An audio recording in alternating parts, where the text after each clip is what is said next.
Alright, Shalom. First and foremost, I want to start this lesson off by giving all the praise, honor, and glory unto Yahweh, Bahashem, Yahushai, Bahashem, Rakakwadash. Double honors to the apostles and elders of Great Millstone. Honors to all the brothers who are still fervently preaching the word in sincerity and in faith. And Shalom to all the sincere believers, which are the members of the hopeful elect, the ones here in Babylon, aka America, and the ones scattered throughout the world amongst these other nations who look like these other nations. Now this lesson is going to be basically a quick hit, primarily based on this precept, 2 Timothy 3:1. So, Adawan Ratazah, you're edified. So, 2 Timothy 3:1. This know also that in the last days perilous times shall come, and we are definitely living in the last days. Anybody with eyes to see can tell that things are just getting continuously worse. You know, the fires, the storms, the tempests, the earthquakes, the division amongst the people, the love of many waxing cold, the violence. You know, it's all just getting a lot worse than it was before. And it's becoming undeniable to the point where even these wicked, simple-minded people who are used to just looking the other way and acting like things aren't actually happening, even they can't deny what's happening. And a lot of people, they're so messed up in the head that they're talking about they want to go back to the way things were 10, 15 years ago. Because back then, things weren't so in your face as they are now. You know, people could pretend like they didn't see something that happened, or they didn't know about this, or they didn't hear about that. But because there's just so much going on, and you're just getting hit with everything basically at the same time, it's becoming too much for a lot of people. You know, reality is hitting them a little too hard, and they don't like it. So they want to go back to when they were younger and when they just didn't think about these things. Because now you can't help but think about these things because it's everywhere you go. It's on social media, it's on the TV, you step outside, you see it. It's just chaos all around. And that chaos is just going to continue to build.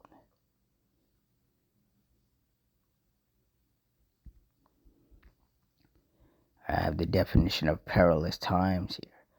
It says perilous times refers to dangerous, difficult, and high-risk periods, often characterized by severe social, moral, and spiritual decay, as described in 2 Timothy 3:1, derived from the Greek word chalepos. It signifies stress or fierce times, suggesting an era with immense pressure, violence, and a lack of love for good. And we're entering into those times. You know, we're entering into some violent times. The race wars, the civil wars, food riots. You know, these protests are going to turn into riots. Men, women, and children are going to be getting kidnapped a lot more. You know, there's going to be a whole lot more sexual deviancy going on. You know, home invasions, looting, armed robberies. Like, it's going to get horrific out here. Like, when you watch these apocalyptic movies, as bad as those are, you could put all of those movies together and it wouldn't even be as bad as things are going to get out here.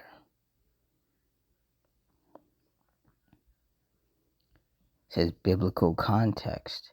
The term refers to the last days preceding the return of Hamashiach, marked by great tribulation. said characteristics. These times feature widespread selfishness, disobedience, lack of love, and a focus on hedonism over godliness. Symbolism. In the original language, the word is used for fierce, uncontrollable, or dangerous, similar to a wild animal, and describes a volatile world environment. And that's right, the whole world is going to be clashing. There's going to be riots and civil unrest just happening all throughout the world. We can already see it happening in certain places. But it's just going to get to a point where, everybody's going to be feeling it. There's not going to be a spot on this earth where all hell, to some degree, is not going to be breaking loose.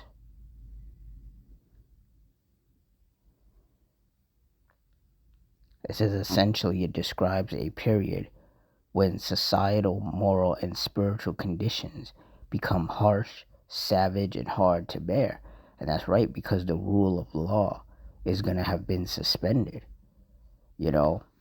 Nobody's going to be worrying about the police or getting arrested, because all hell is going to be breaking loose within all of these different cities, towns, neighborhoods. The police, some police might be out here trying to, quote unquote, establish law, but they're going to get taken out quite, quickly, because they're going to be completely outnumbered. And then you're going to have some officers that are, going to use this opportunity to lash out against certain people that they've been wanting to, unalive, I guess. But then they couldn't because, with social media and everything, they can't make those type of moves that they used to be able to make, because they'd get exposed, like, not too long after they committed the act. So there's a lot of people really just biding their time. There's a lot of people out here that have a hit list, and they're just waiting for society to crash and all hell to break loose, and they're going to go out and they're going to, execute that judgment. Then, like, you're going to have a lot of these officers that are, not going to be out here because they have their own family that they have to try to protect when all hell breaks loose. So, you're going to have power outages. The phone lines are going to be down. People are going to be trying to call 911. It's just going to get a dial tone. You're going to have roving gangs, in particular of men, going from apartment to apartment, house to house, block to block, looking for food, water, women, and in regards to the women, what those men are going to want to do with those women. And as many of the brothers have said, in that time, all of these women running around here talking about how strong and independent they are, all of that's going to go out the window. Because these women are talking like that because things haven't hit the fan. There's still some type of stability here. Not much, but there's a little bit left. But we're going to enter into a time where there's not going to be a drop of it left. It's basically just going to be a free-for-all. Anybody and everybody for themselves. Like, you're really about to see the worst of humanity in these last days. There's going to be cannibalism. People are going to be killing other people and then eating them. Animals are going to be let loose and they're going to be killing people. It's going to get as bad as it could ever get out here. And the Lord is the one setting this in motion, because this is how he's going to punish all of these wicked people. He's just going to open the floodgates on these people. People are going to be starving to death. People are going to be dying from having strokes and heart attacks because the chaos is just going to be so much that they can't handle it.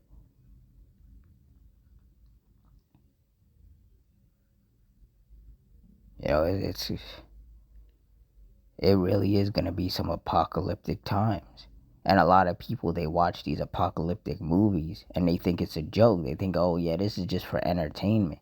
They have no idea just how real those movies are about to become. They're about to live those movies.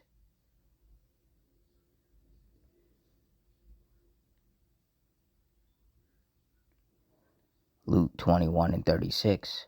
Watch ye therefore and pray always, that ye may be accounted worthy to escape all these things that shall come to pass and to stand before the Son of Man.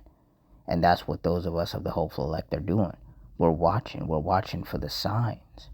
The signs at a times, we're watching for the prophecies. And we see the prophecies coming to pass. Every day that goes by brings us closer and closer to, that final moment where all hell is going to break loose for a while, and then Esau's going to come in to try to establish some kind of peace. But when he does, it's going to be via that mark, that charagma, that chip that they're going to want to implant in people. And a lot of people are going to go along with it. Because a lot of people are going to be so tired of the chaos and the violence and the death and destruction that they're gonna take anything, just for some type of peace, some type of stability. But what they don't understand is that anybody who takes that chip, you're marked for death.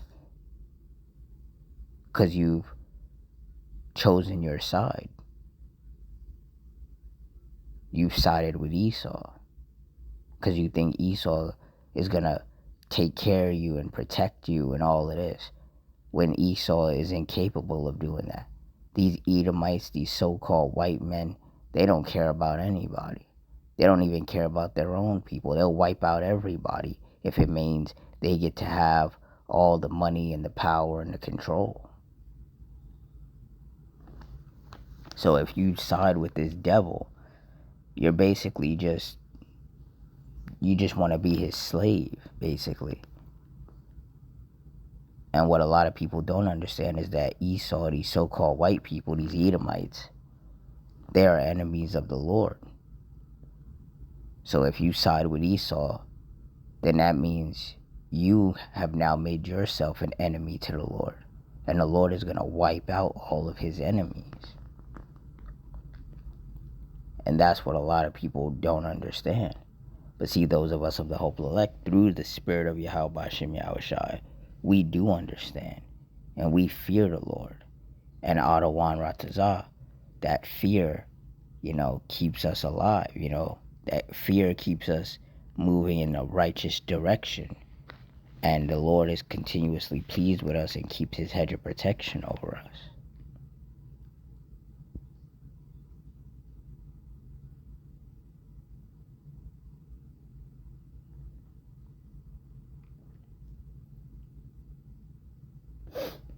Proverbs 19:23. The fear of the Lord Yahweh tendeth to life, and he that hath it shall abide satisfied. He shall not be visited with evil. And that's right, and that's something that those of us of the hopeful elect have to keep in mind, is that the fear of the Lord tendeth to life, and that he that hath it shall abide satisfied. He shall not be visited with evil. So if you're fearing the Lord, and you're following the law, statutes, and commandments to the best of your ability, and you're rehearsing the righteous acts to the best of your ability, and you're fasting and sending up prayers and reading the scriptures and watching brothers' videos and just staying locked in as best as you can to this truth, the Lord, he's going to protect you. He's going to keep his hedge of protection over you. He's going to keep his angels encamped around about you that fear him. And that's what we want. We need that protection from the Lord. Because there is no amount of carnal weaponry that's going to be able to protect you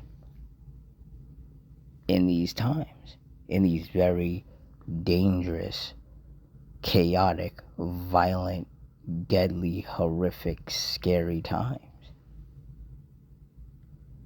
That's why in Psalms 118:8 it says it is better to trust in the Lord Yahweh than to put confidence in man. Because Esau can't protect you. He can't even protect himself. Esau can't stop what's happening to his own people. So how in the world is he supposed to protect anybody else? All these simple-minded people who keep looking at Esau for protection and for guidance and for wisdom. Esau doesn't have any of that. The Lord set Esau up, and the Lord is going to take him out. Proverbs 22:3, a prudent man foreseeth the evil, and hideth himself, but the simple pass on and are punished. And when you look up the definition of prudent, it means wise. So those of us of the hopeful elect, through the spirit of Yahweh Ba'Shem Yahushai, we are wise. We have been blessed with the wisdom, knowledge, and understanding of these scriptures. So we know to an extent what to expect in these last days. We know that these last days are not going to be peaceful and nice and calm. No, they're going to be chaotic and stressful and scary and dangerous and violent. And so we're hiding ourselves by cleaving unto the Lord.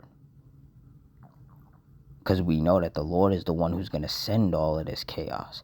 And he's the only one that can protect us and deliver us. It says, but the simple pass on and are punished. And that's all the people who think, oh yeah, if they stock up on enough food and water and they find a nice little bunker and they have enough guns and ammo, that they're going to be fine. They'll just ride out the chaos. That's not how this is going to work. Within all of that chaos, if the Lord wants you to get got, then that's what's going to happen. If the Lord wants some animal to pop out and tear you apart, that's what's going to happen. If the Lord wants one of his spirits of vengeance to come along and stab you up or shoot you up, that's what's going to happen.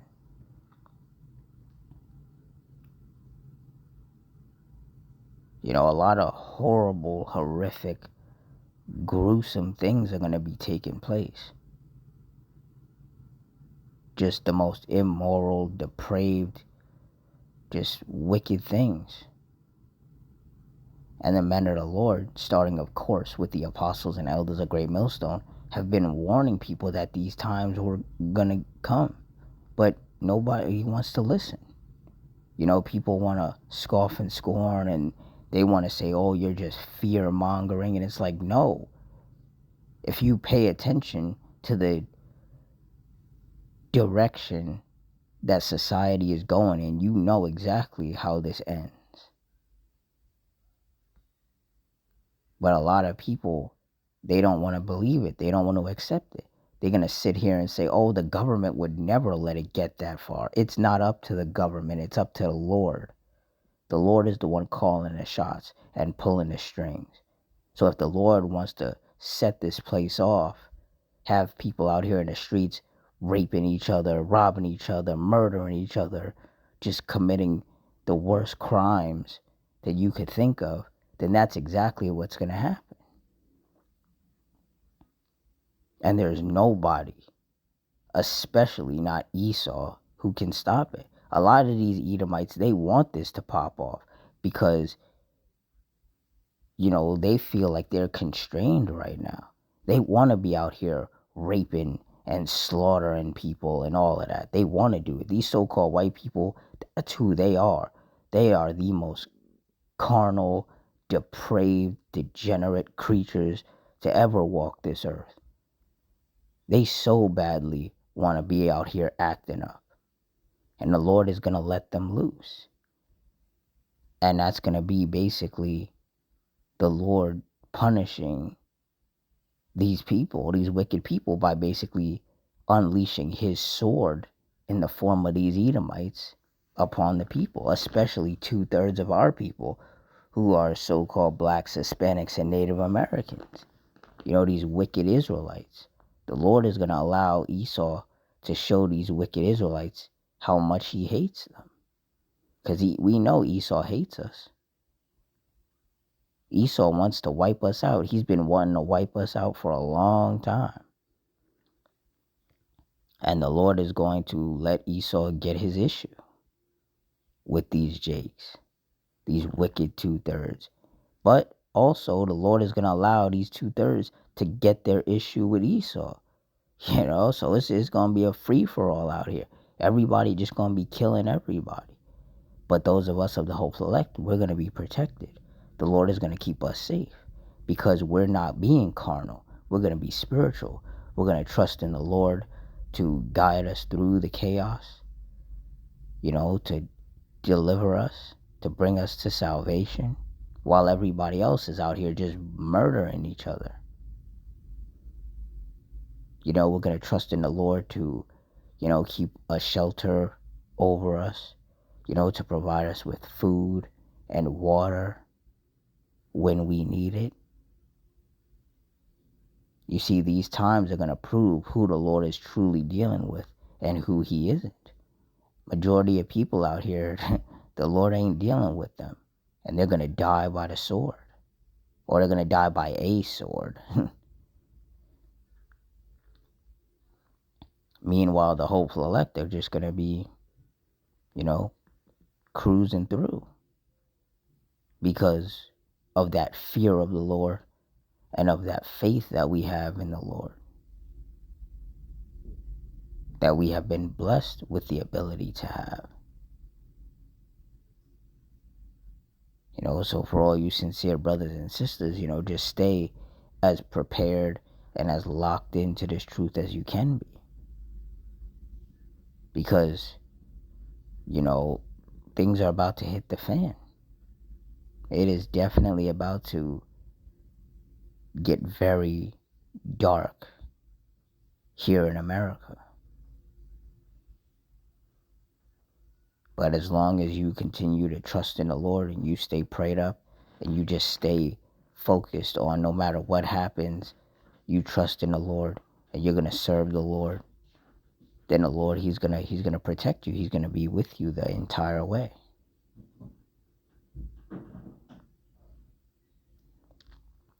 So with that, I'm going to wrap it up here. In closing, I want to give all the praise, honor, and glory unto Yahweh, Bahashem, Yahushai, Bahashem Rakakudash, the Wadi Yahweh, Bahashem Yahushai, putting his spirit on me to do this lesson. Double honors to the apostles and elders of Great Millstone. Honors to all the brothers who are fervently preaching the word in sincerity and in faith. Shalom to all the sincere believers. Hope you all stay strong, stay safe, stay fervent, stay circumspect, stay prayed up, and Adawan Ratazah. Till next time, Shalom.